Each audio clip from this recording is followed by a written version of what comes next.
Bien, vamos a entrar a este coloquio que queremos iniciar con nuestro compañero de planta, Miguel Guerrero. Así es. Sí, porque no es un invitado. O sea, no, ya es parte de nosotros. Es integrante. Hace mucho. Así es.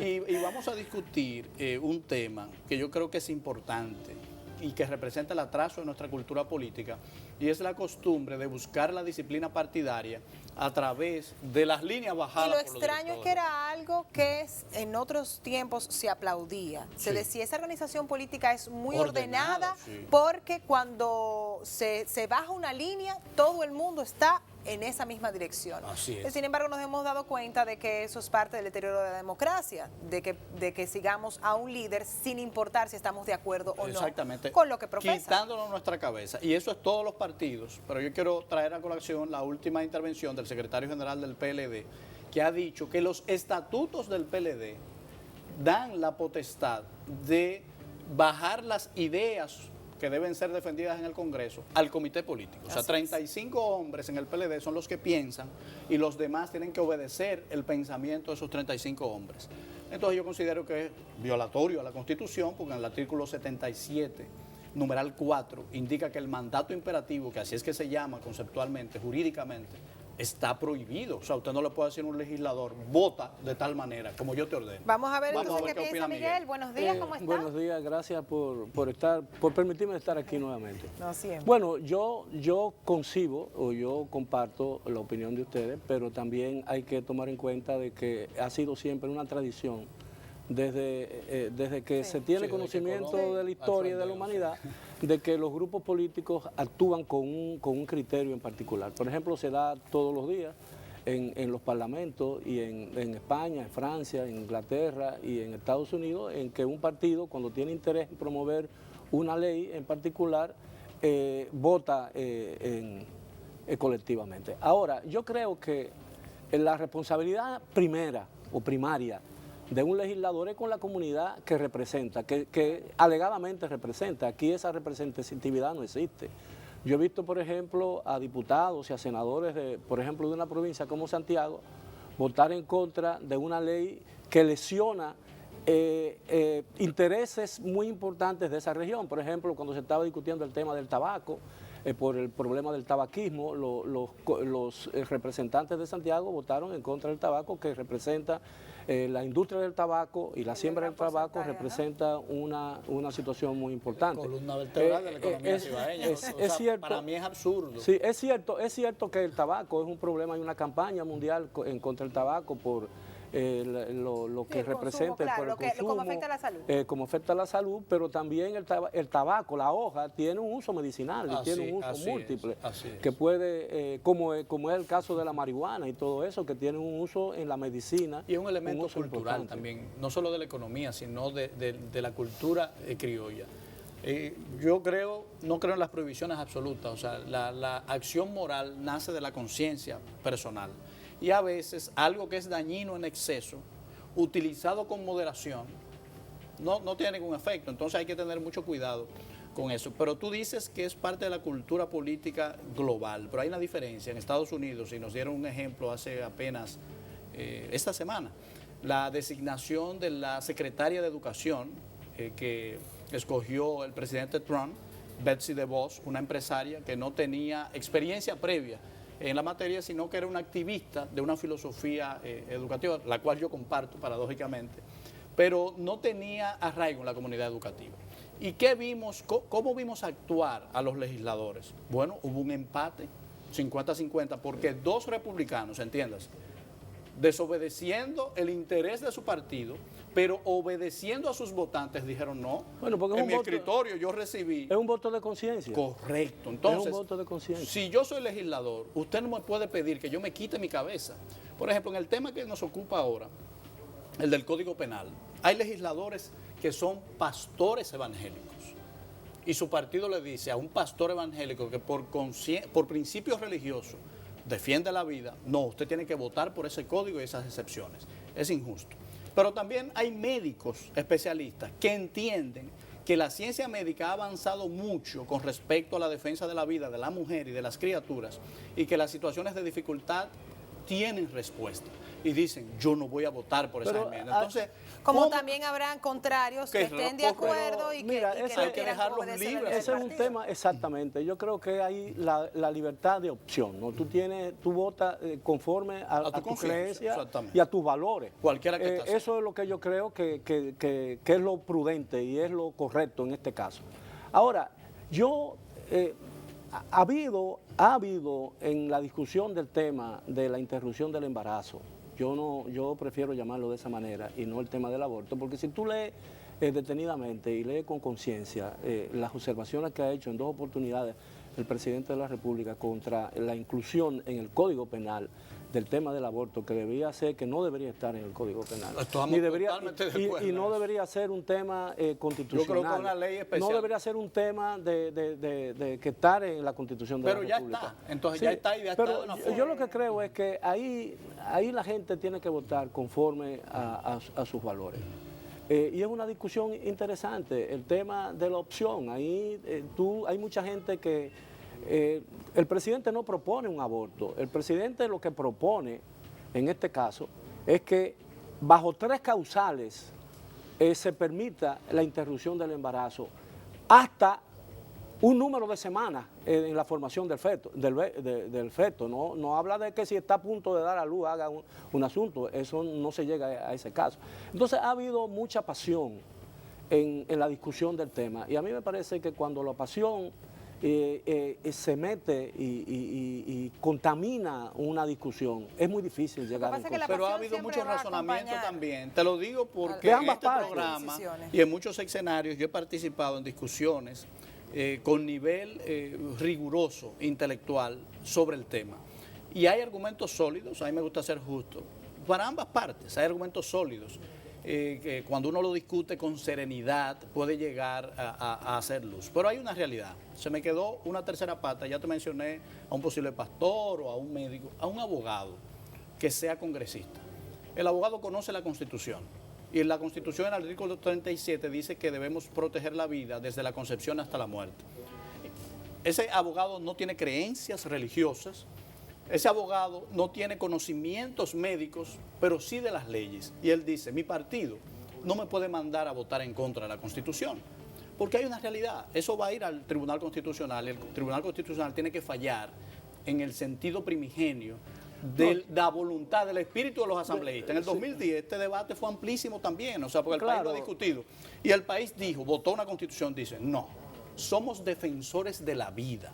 Uno de los pocos países que sostiene este principio y contrario a lo que muchos progresistas piensan, que dicen que somos un país atrasado, a mí me parece que en este tema la República Dominicana lleva la vanguardia porque defender la vida siempre será más progresista que defender opciones que no son. Pero el tema de defender la vida, a mí me parece que eso introduce, ahí hay una trampa. Mira, yo conversé.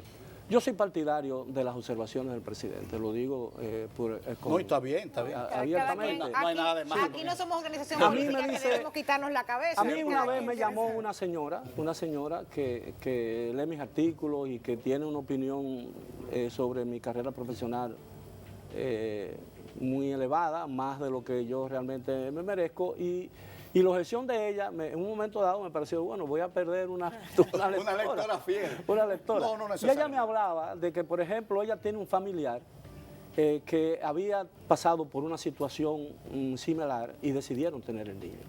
Y el niño salió con síndrome de Down. Y se crió ese niño con amor y esa ha sido la felicidad de esa familia. Magnífico. Ella optó por una opción. Ella tuvo la oportunidad de decidir lo que hacía con eso.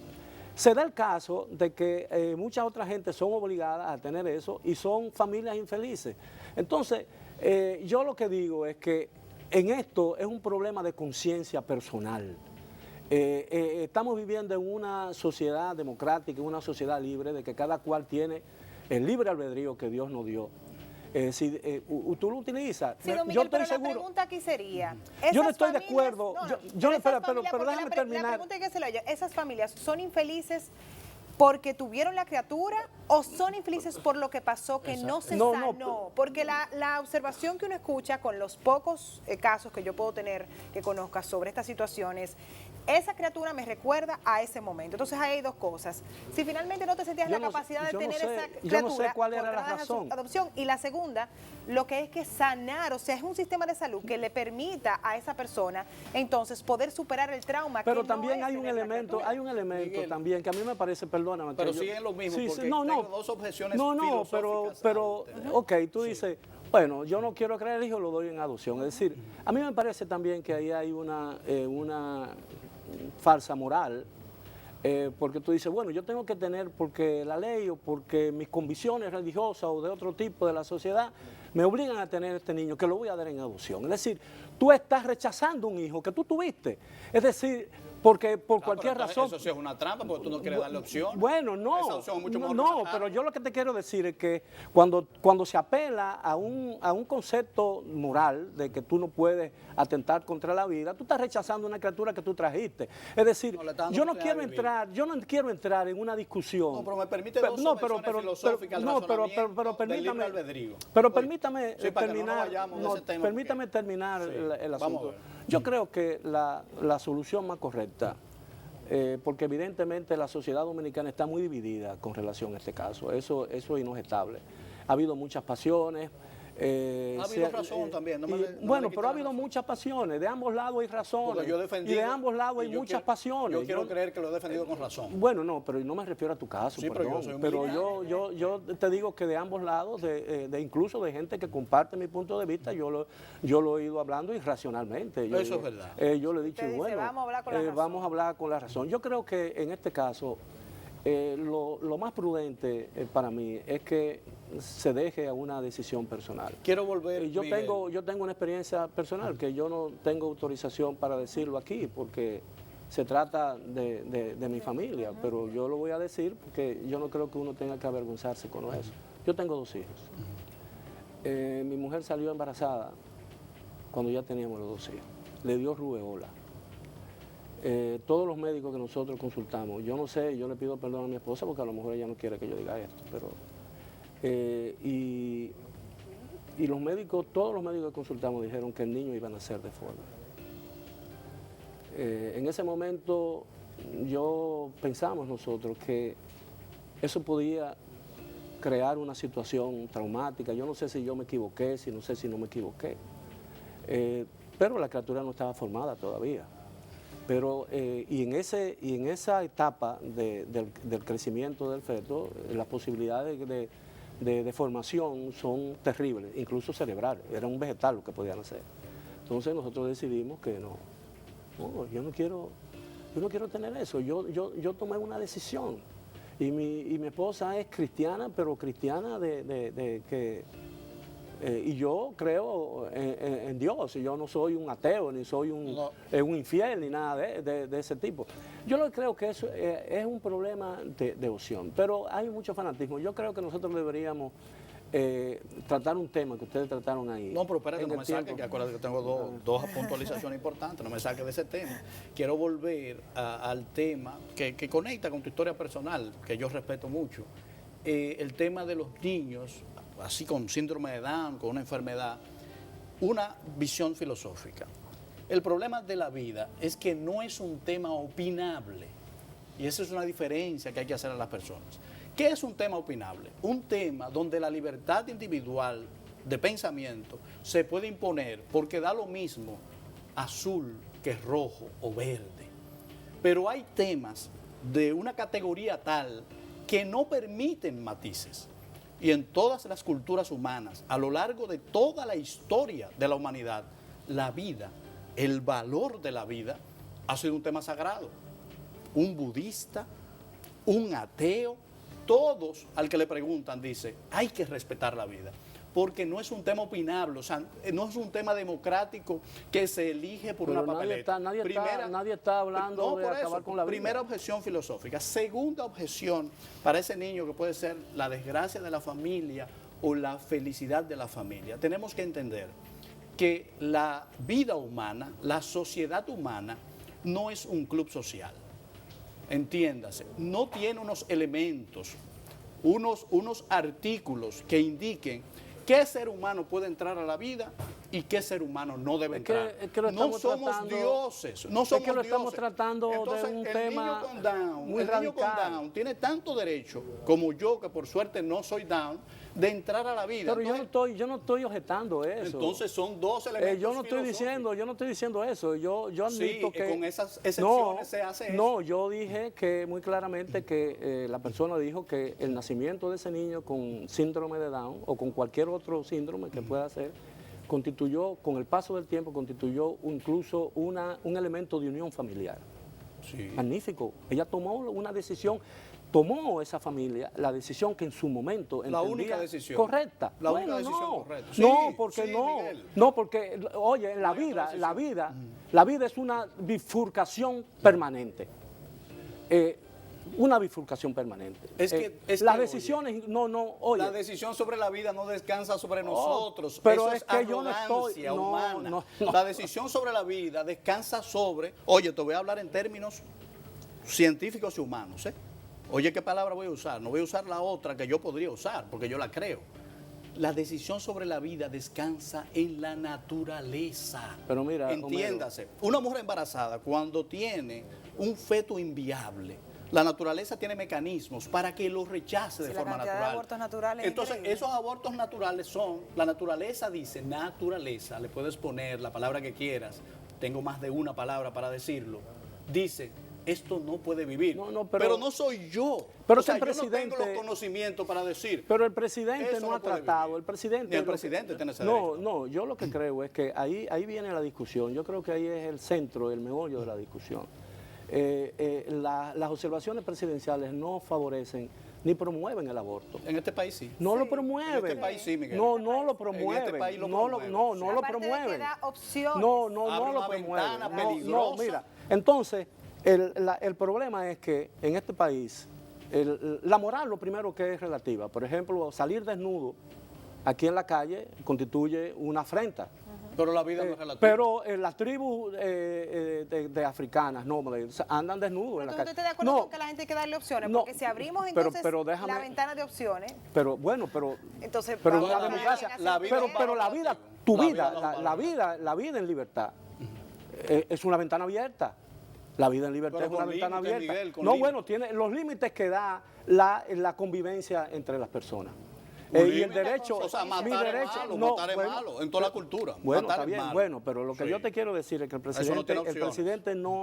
no ha legalizado ni promueve el Miguel, en aborto. República Dominicana Yo creo eso que ahí significa comienza la tergiversación de la discusión. Y bajo ese principio y bajo esa temática es imposible llegar a un consenso. La ley Él de habla este de país- aborto en situaciones especiales. No, Yo no, lo no, que- él no habla de aborto. Habla de Interrupción interrupción del del embarazo, embarazo. que es lo mismo que el aborto. Eufemismos. Eso es un No. eufemismo, Sí, claro Miguel. que sí. no, Cuando se interrumpe eso es un eufemismo. el embarazo, ¿qué Mira, pasa? Se yo aborta creo- la criatura. Ok, ¿qué significa abortar? Interrumpir el embarazo. Eso mismo. Bueno, yo te pregunté, en tu caso, tu hija sale embarazada de 13 años, Que lo tengo. sale embarazada y tú lo tienes. Que Bueno, lo tengo. tomaste una decisión que entendiste correcta. No había otra En decisión. otra familia, Josefina, tu vecina, Entonces usted está de un acuerdo con ejemplo. el aborto, porque está No, dando yo no opciones. Miguel. tu vecina, que tiene otra niña de 13 años, estamos hablando hipotéticamente, ¿no? Claro. Pasó por la misma situación y ella decidió no tenerla. Es el que día no pasado hay esa leí. segunda opción. Bueno, En materia de claro, vida no es claro. Tú opinable. quieres coartar el derecho de una Es que persona no a hay tomar libertad, una decisión. No, es que no hay libertad humana para la vida, Miguel. Es que estamos- O sea, eso es una filosofía simple. Pero es que estamos hablando de 3 causales. No hay causales para la vida, es un principio universal. O sea, ningún ser humano, oye, ningún ser humano tiene en sus manos ni la sabiduría, ni el poder para decidir quién debe vivir o no. Es algo simple, algo elemental. No somos tan sabios. Bueno, yo no estoy hablando de sabiduría. Ay, no Humana, se necesita sabiduría para tomar una decisión.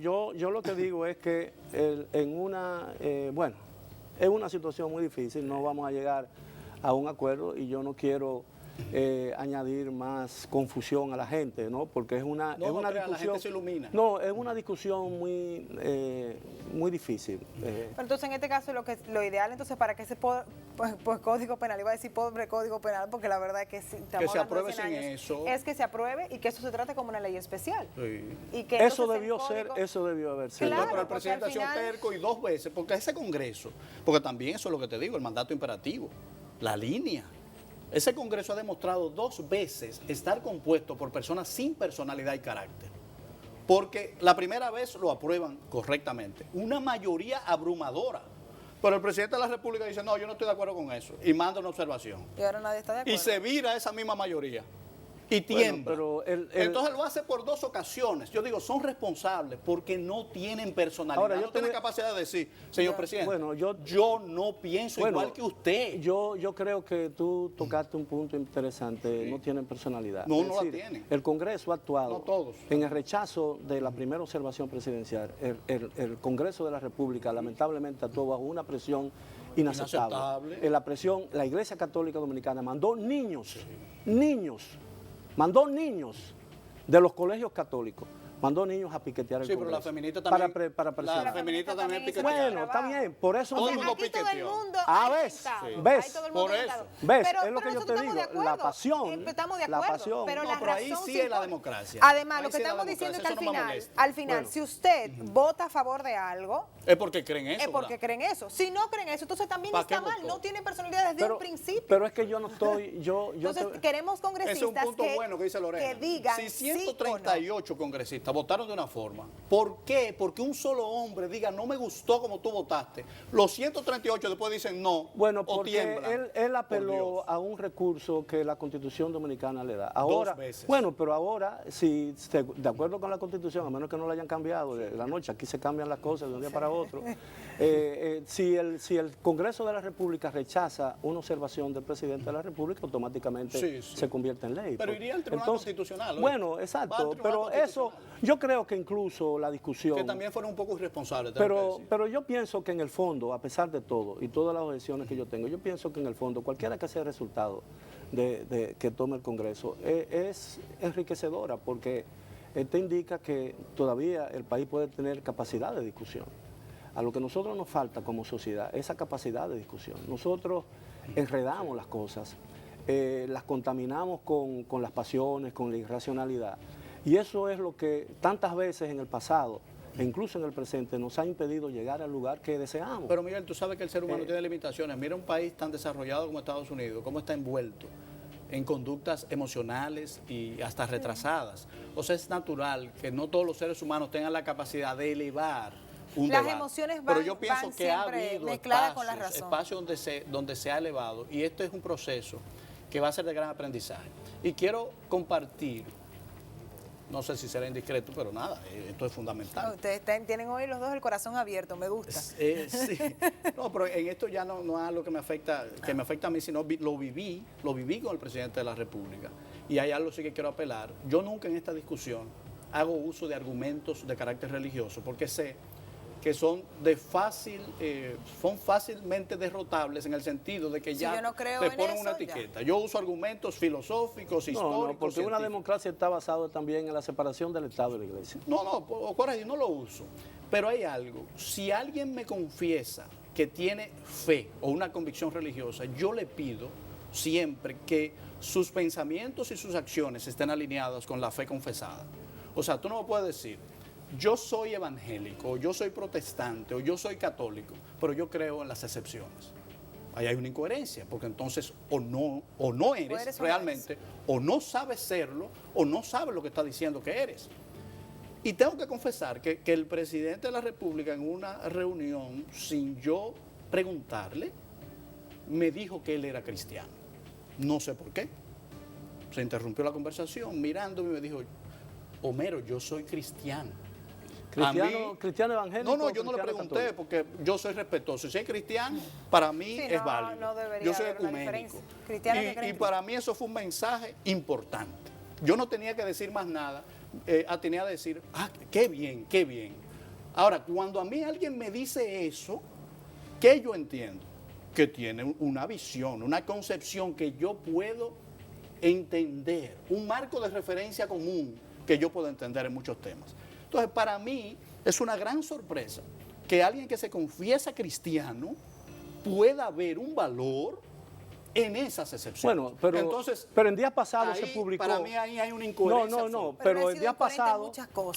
pero en días pasados en días pasados se publicó una declaración proveniente del Vaticano en que el Papa Francisco decía que exhortaba a los curas y a los sacerdotes y a los obispos que fueran flexibles en el tema del aborto. No, espérate, lo dijo. Sí, no, la flexibilidad es con el perdón a las personas que han cometido el pecado. No con que permitan pero el ¿y cuál es? ¿Y la violación qué es? ¿Es un pecado? Pero la misericordia tiene un mandato misericordioso. El resultado de un pecado. Al Papa. Pero el resultado de un pecado. No, el Papa no está cambiando la doctrina. ¿Qué pasaba con el procedimiento? El procedimiento de perdón a una persona que haya cometido el pecado terrible de abortar a una criatura era que el obispo era el que tenía la responsabilidad de absolverlo de esos pecados. Entonces, ¿qué pasaba?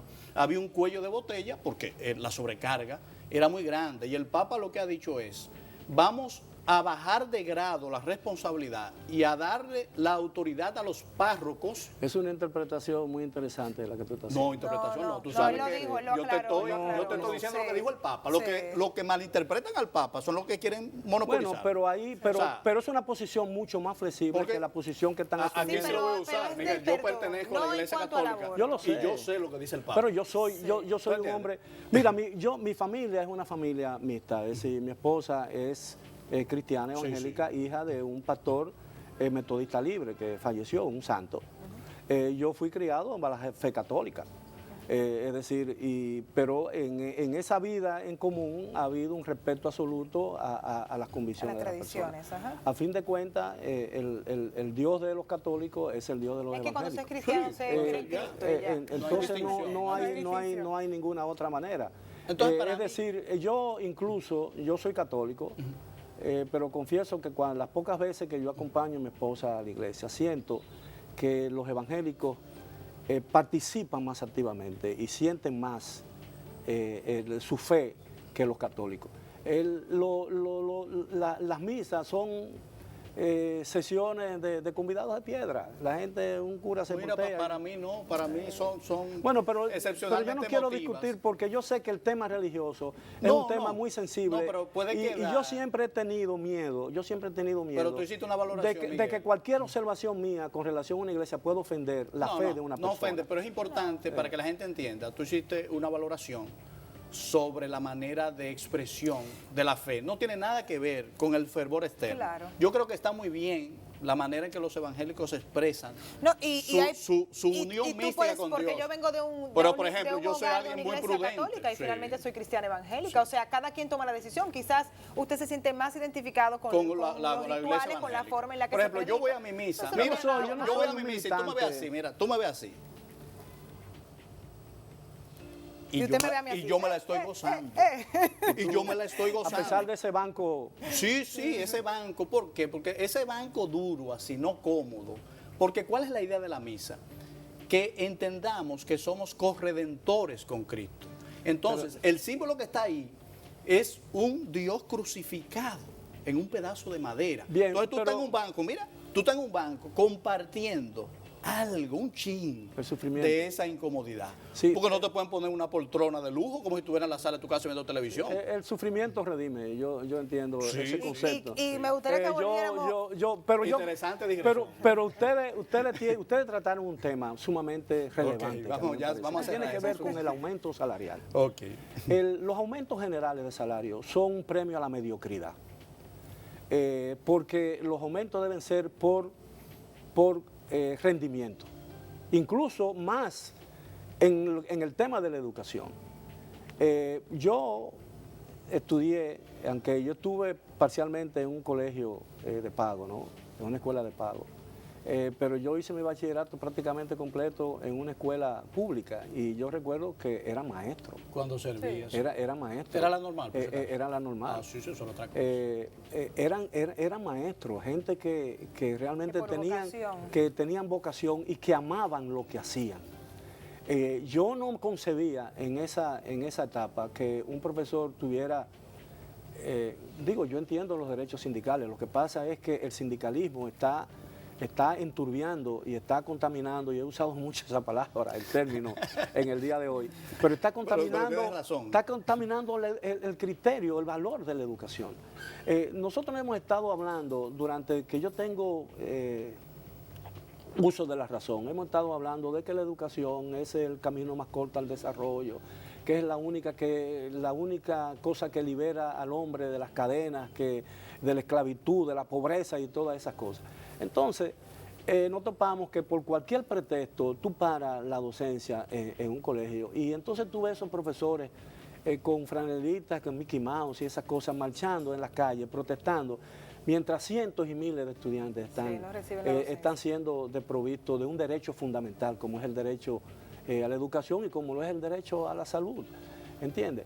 Entonces, hay muchas cosas que yo creo que deberían salir y teníamos que tener una discusión clara sobre ese asunto y tratar de unificar la opinión, a pesar de que yo detesto la uniformidad en materia de criterio, porque esa es la antesala de la tiranía.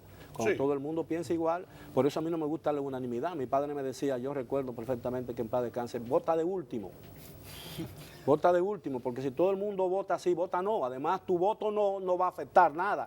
Y si todo el mundo vota no, vota sí, para que quede claro que hay gente dispuesta a ir en contra de la corriente. Entonces, yo creo que en el tema de la educación, las autoridades tienen que ser firmes en ese asunto. Yo no creo, porque hay muchos profesores que se merecen, como ustedes dijeron, no solamente un aumento de sueldo, 10 aumentos de sueldo, pero hay otros que no merecen un sueldo. Entonces, si no estamos claros en ese asunto, no vamos a llegar a ningún sitio. Además, usted menciona un punto muy importante con los sindicatos. O sea, un sindicato se supone que es un grupo de personas que defiende los derechos de un gremio.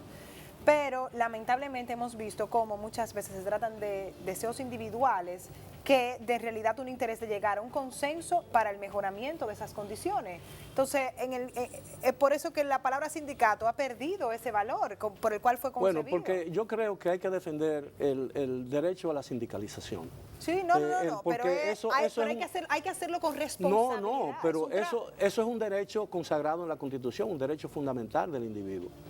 Pero el derecho a asociarse implica también el derecho a no hacerlo. ¿Entiendes? Ese es el problema. Entonces, si yo trabajo en una fábrica y se quiere hacer un sindicato, y yo digo, no, yo no quiero formar parte del sindicato, no se me puede obligar a mí a ser parte del sindicato.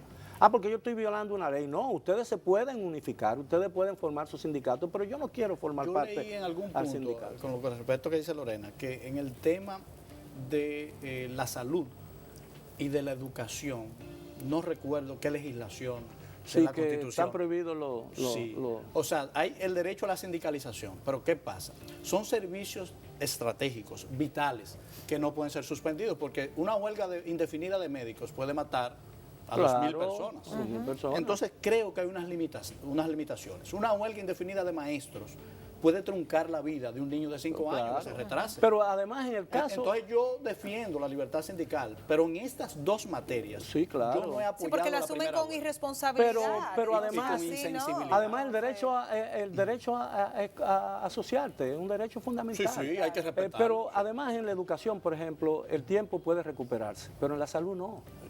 En la salud Mira, no. hay estudios si tú pierdes un año, te retrasan 5. Bueno, exacto, pero te quiero decir... En la condición. No, pero yo lo que te quiero decir... que todavía es más delicado en esa zona. Que en la salud es mucho más delicado.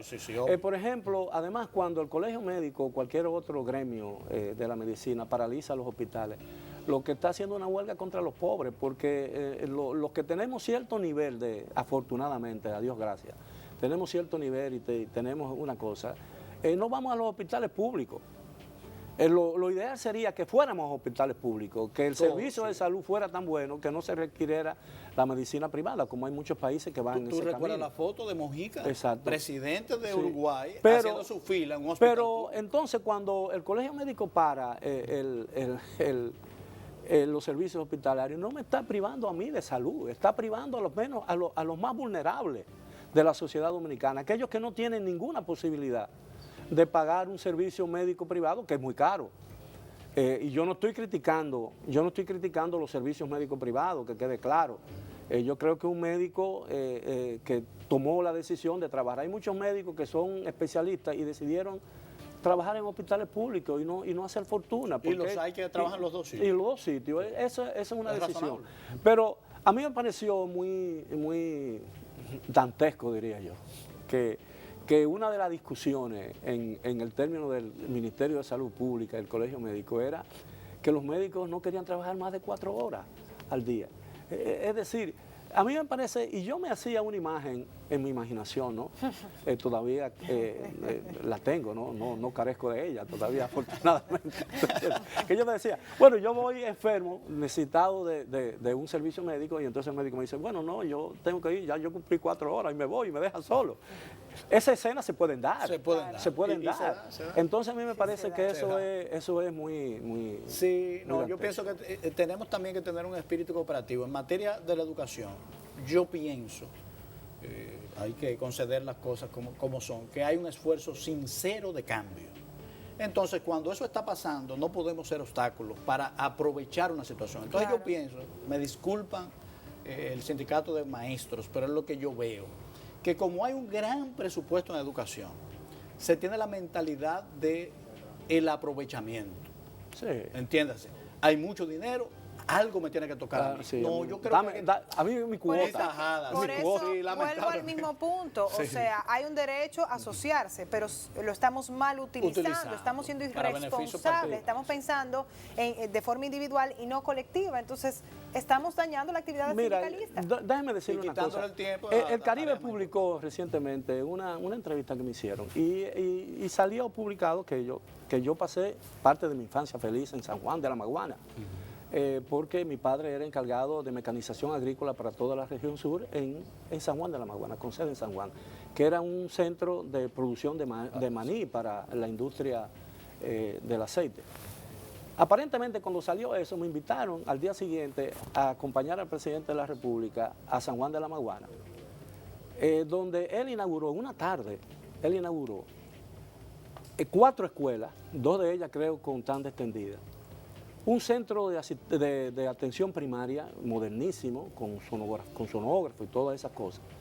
Y una estancia infantil. Yo no sé si ustedes han ido a una estancia infantil. Sí. Oye, y nos gusta ese programa. Oye, esas cosas hay que... Sí. Yo soy enemigo, a mí no me gusta el gobierno, todas esas cosas, pero esto hay que apoyarlo. Entonces, fíjate, el programa para mí, uno de los programas de más valor que el gobierno alguno ha hecho aquí es el programa de la tanda extendida, porque incluso es un tema que... Tú tienes 3 hijos, una familia pobre tiene 3 hijos, lo manda a una escuela bastante extendida, está seguro, tiene 3 comidas, tiene bulto, tiene mochila, tiene todas esas cosas. Bueno, entonces lo saca de la influencia hostil del medio. Y a mejorando la educación. Sí. Entonces, hay una cosa, ¿verdad? Bueno, el gobierno está gastando, dicen sus críticos, gran parte del dinero en construcciones. Bueno, pero para tú hacer la tanda extendida, tú tienes que crear nuevos planteles por una sencilla razón, por el multiuso de los planteles existentes. Tú vas a una escuela y en la escuela de 8 a 12 o a 1 es escuela primaria, de 2 a 3, de 2 a 5 es escuela intermedia y de 7 a 10 es escuela de adultos, una cosa. Tú tienes que tener, hay una escasez de aulas en el país, entonces tienes que construir escuelas para que funcione el asunto. Yo lo que creo que nosotros tenemos que despojarnos un poco de las pasiones y del partidismo que es avallazador en este país. Y saber que el hecho de que usted apoye acciones buenas de una administración no significa una renuncia de su principio. No, porque no estaríamos siendo objetivos si solamente nos enfocamos en lo negativo. Estaríamos fallando al partido que importa, que es el Partido de la República Además Dominicana. O sea, que es el partido pero además que quieren, seamos realistas, ¿no? Y muy pocos dominicanos piensan con sentido realista, pero quizás yo entre ellos, ¿no? Pero seamos realistas, por ejemplo, ¿qué quiere un país? que las cosas funcionen. Que avance, exactamente. Y eso es lo que desea. Y por eso hacemos Cuando esto, la gente va a una votación y va y vota tú votas por un partido, yo voto por otro, Homero vota por otro, es porque tú entiendes, él entiende y yo entiendo que por el partido que yo voy a votar van a mejorar las cosas. Bueno, lo que pasa es que nosotros estamos votando ya de forma individual. Van a mejorar las cosas para mí, no para el país. No, pero no todo el mundo. Ahí es donde está el problema. Bueno, no todo el mundo piensa así, porque siempre hay el famoso anillo. Sí. Pero una gran mayoría, lamentablemente, don Miguel. Bueno, está bien, pero esa es la naturaleza humana. ¿Qué podemos hacer con eso? No podemos hacer... Tenemos que tratar de empujar la que piensa en colectivo. Yo creo que ahí no podemos aplicar, extender el concepto de las 3 causales a los políticos. Sí, no, me devolviste el argumento. Como decía Ronald Reagan, que decía que él estaba de acuerdo con el matrimonio gay, porque no se reproducen. Pero entre los políticos, Claro, porque no se reproduce. Bueno, pues nada, muchísimas gracias por estar con nosotros, don Miguel. No, gracias a ustedes por el momento. Y nada, yo espero que nadie se haya sentido ofendido por alguna cosa que uno diga. Esto fue, yo creo, un análisis interesantísimo que permite a la gente tener 2 puntos de vista. Usted sabe que va a haber gente que va a estar taquillada con usted, gente que va a estar taquillada con Homero. Que no me soporta. La última vez que una gente se quilló conmigo, la pasé más. Bueno, eso es parte de la vida. Mira, eso es lo que le temen los congresistas. Déjalo ahí, pero eso hay que defender la verdad. Aunque tú no le agrade muchísimo. Eso es lo que nos gustaría que hicieran nuestros congresistas, eso, defender. Sí, no queriendo estar bien con Dios y con el diablo. Exactamente. Tibio, ahí siempre tibio. ¿No? La gente tibia no, la Biblia lo dice, la gente no, eso no va. No funciona. No, que se caliente o frío. Seguimos con más de N7 Amanecer.